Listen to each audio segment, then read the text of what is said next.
the arrival and the first signs.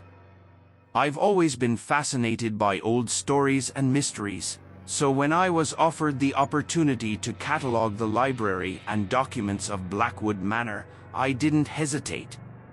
The mansion was isolated, deep in a dense forest, and its dark history only piqued my interest. Unexplained disappearances, macabre events. It seemed like the perfect setting to uncover secrets of the past. I arrived on a gray afternoon, the sky threatening a storm.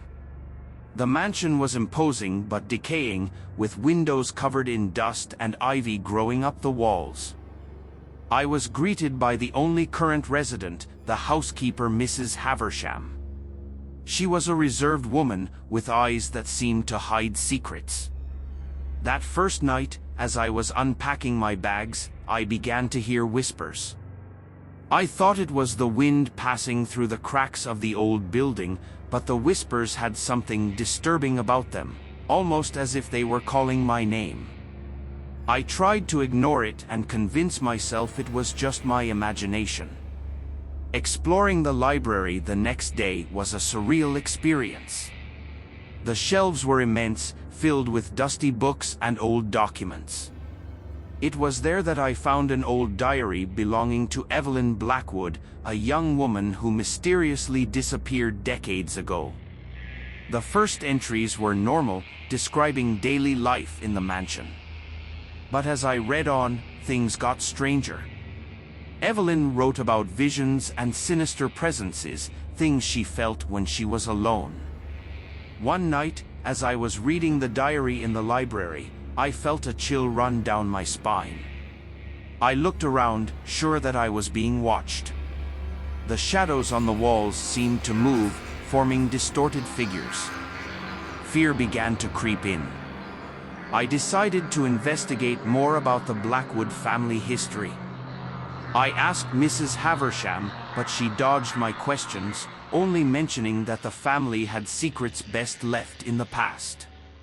This only increased my determination. That night, the whispers returned, louder and more insistent.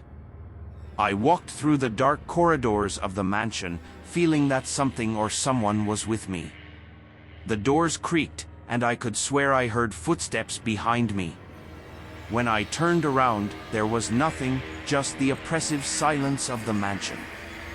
I returned to my room, trying to push away the fear.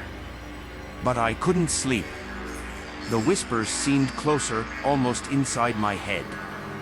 I knew the mansion was hiding something terrible, something that needed to be revealed. And I was determined to find out what it was, even if it meant confronting the very ghosts of Blackwood Manor. The climax and resolution. The night I decided to perform the ritual was one of the scariest of my life. Evelyn's letters detailed every step, every word to be spoken. I knew I was tampering with forces beyond my understanding, but I also knew there was no turning back. I needed to free Evelyn and end the terror haunting Blackwood Manor. I prepared everything in the secret room, now transformed into an improvised altar. The air was cold and heavy, and the sensation of being watched was almost unbearable. I lit the candles, positioning them as instructed. When I began to recite the words, the entire mansion seemed to respond. The walls trembled, and a chilling wind swept through the place. In the middle of the ritual, I started seeing flashes of Evelyn's past.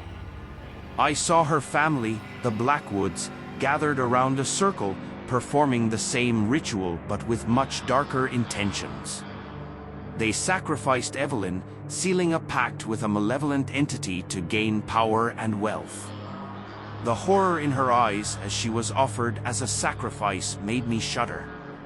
Suddenly, the door to the secret room burst open. Mrs. Haversham stood there, her eyes burning with rage. She tried to stop me, saying I didn't understand the consequences of what I was doing. But I was determined. We struggled, and in the midst of the fight, she revealed herself to be the last descendant of the Blackwoods, keeping the curse alive. With a final effort, I managed to complete the ritual. Mrs. Haversham screamed, her words turning into an inhuman wail. The entity possessing her was torn away, and a bright light filled the room. Evelyn's figure appeared before me, no longer pale and terrifying, but serene and grateful. She whispered a thank you before disappearing, finally free. The mansion began to crumble, as if the weight of years of curse and suffering was finally being released. I ran through the collapsing corridors, barely escaping. Outside, under the moonlight, I looked back and saw Blackwood Manor reduced to ruins. The nightmare was over. But the scars remained. As I walked away, I knew I would never be the same. The terror I experienced in that mansion changed me forever. Evelyn's story, the dark secrets of the Blackwoods, all of it was etched into my mind. And despite everything, I felt a strange peace, knowing I had helped a tormented soul find rest. But even now, as I tell this story, I feel the echo of the whispers, the cold presence of the shadows.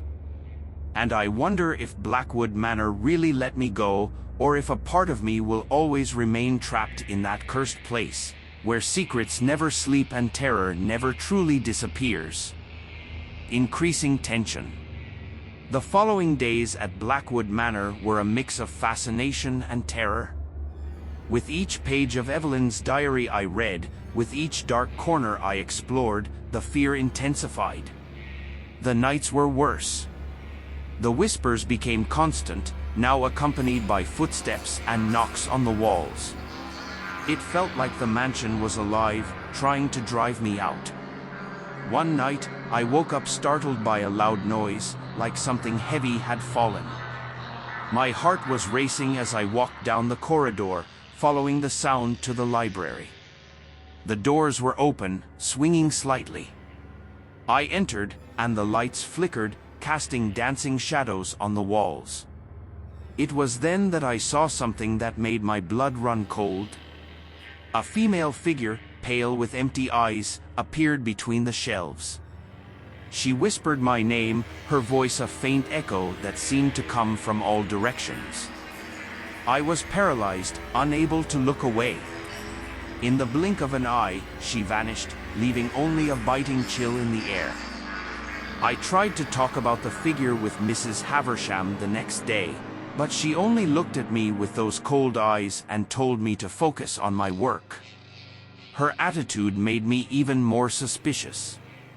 I began to search the mansion for answers. During this search, I discovered a secret room behind the library. The door was hidden by a bookshelf. Inside, I found personal items of Evelyn and letters describing rituals to summon spirits. The letters spoke of a malevolent presence, something the Blackwoods had tried to control but that had ultimately overtaken them. That night, the paranormal events escalated. Doors slammed on their own, shadows moved along the walls, and the constant feeling of being watched became unbearable. The cold was so intense that my breath formed clouds of vapor. Suddenly, I felt a cold hand on my shoulder. I turned quickly, but there was no one there. Terror gripped me. I ran through the dark corridors, hearing laughter and whispers all around me. It was as if the mansion was toying with me, feeding on my fear. Finally, locked in my room, I realized that the entity haunting the mansion was not just a vengeful spirit. She was Evelyn, trapped between this world and the next, begging for help. I needed to find out how to free her, but every step I took seemed to lead me deeper into the nightmare that was Blackwood Manor. The decision was made. I would recreate the ritual described in the letters, risking everything to free Evelyn and perhaps finally finding peace for myself and the tormented spirits that inhabited that place. The mansion was full of secrets, and I was determined to uncover them, even if it meant confronting terror head-on. If you enjoyed this chilling story, don't forget to leave a like and share it with your friends. Subscribe to the channel and hit the bell so you don't miss any of our upcoming horror tales. Leave your comment below about what you thought of Blackwood Manor and which mystery you want to see next. See you next time.